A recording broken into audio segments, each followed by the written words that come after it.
Hey, this is your host, Cadillac. I'm here at the Cage Rage podcast, and with me, fight analyst and archivist, Miguel Iterati.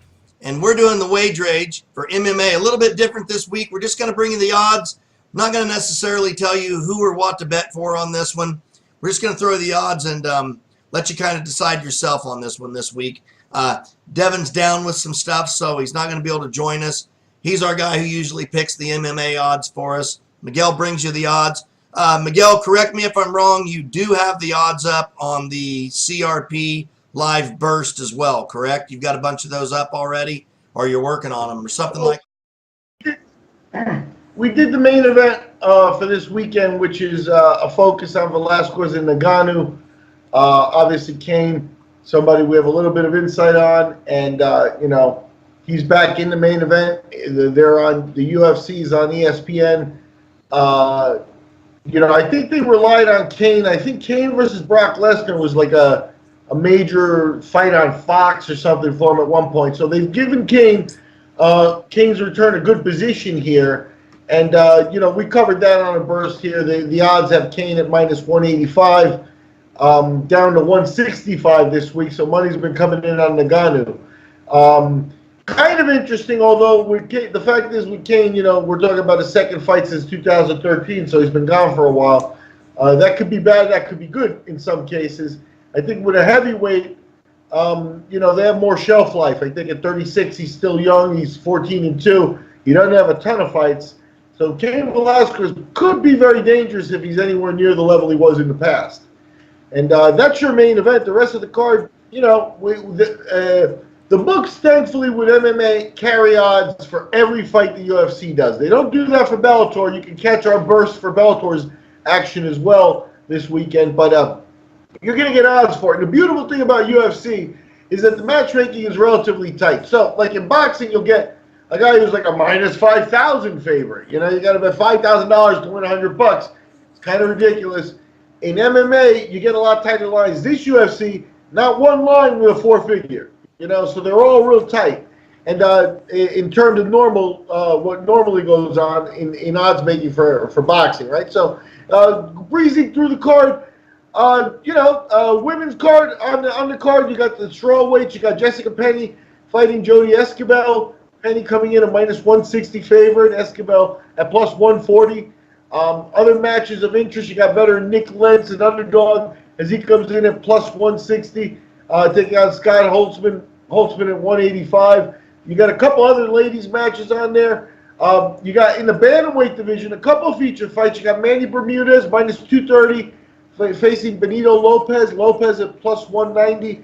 And the one I think this could be match of the night in the Bantamweight division. You got Jimmie Rivera. Rivera guy trying to bounce back, and he's facing Aljamain Sterling. Rivera's coming in a minus 160 favorite, Sterling plus 140. So as you can see, you don't see lines like that a lot in boxing, especially on the undercard. What do you feel on that one, Miguel? Do you have any opinion on that on where that's going?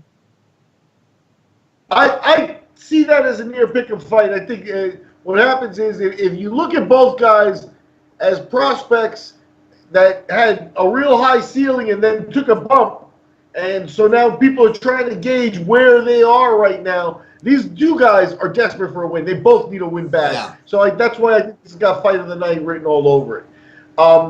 In the featherweight division, you got Myles Jury, another guy that found a ceiling, and then now we're trying to place where he is. He's favored at minus 175. He's facing veteran Brazilian Andrea Lee. Fili plus 155 on the kickback. Interesting stuff in the featherweight division. The card really a lot of light.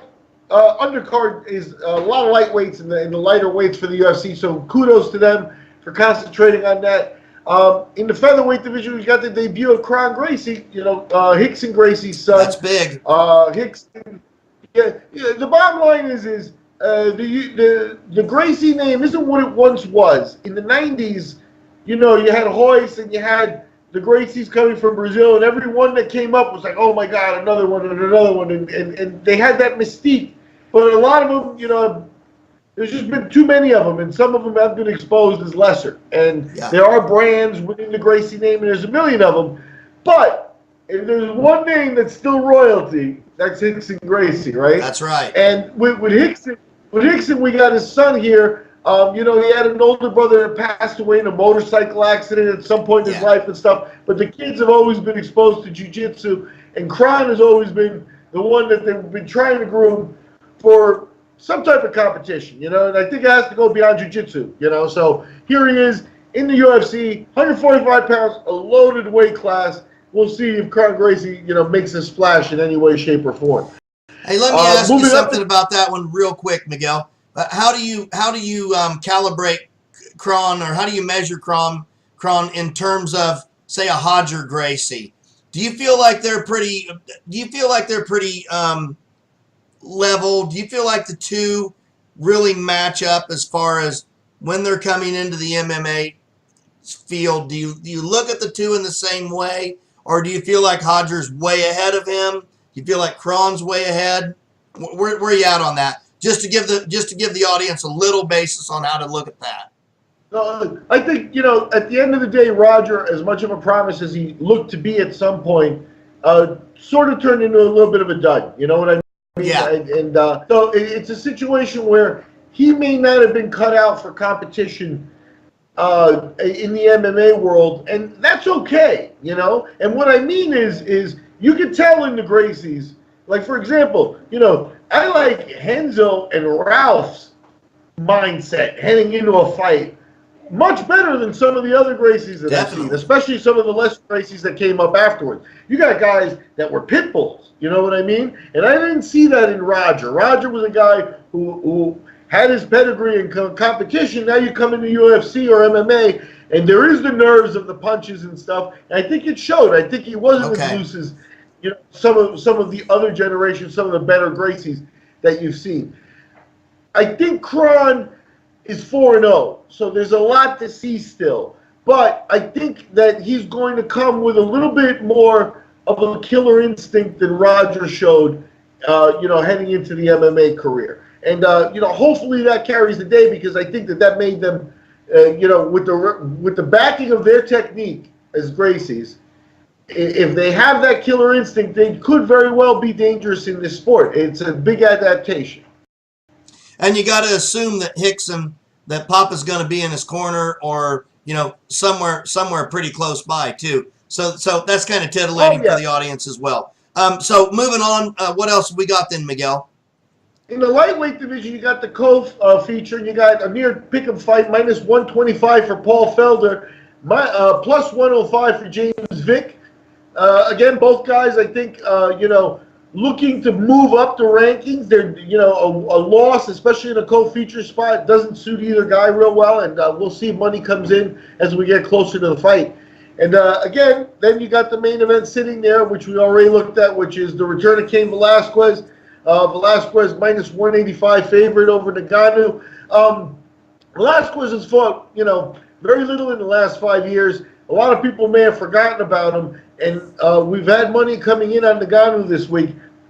Velasquez may not be a guy that you should forget about.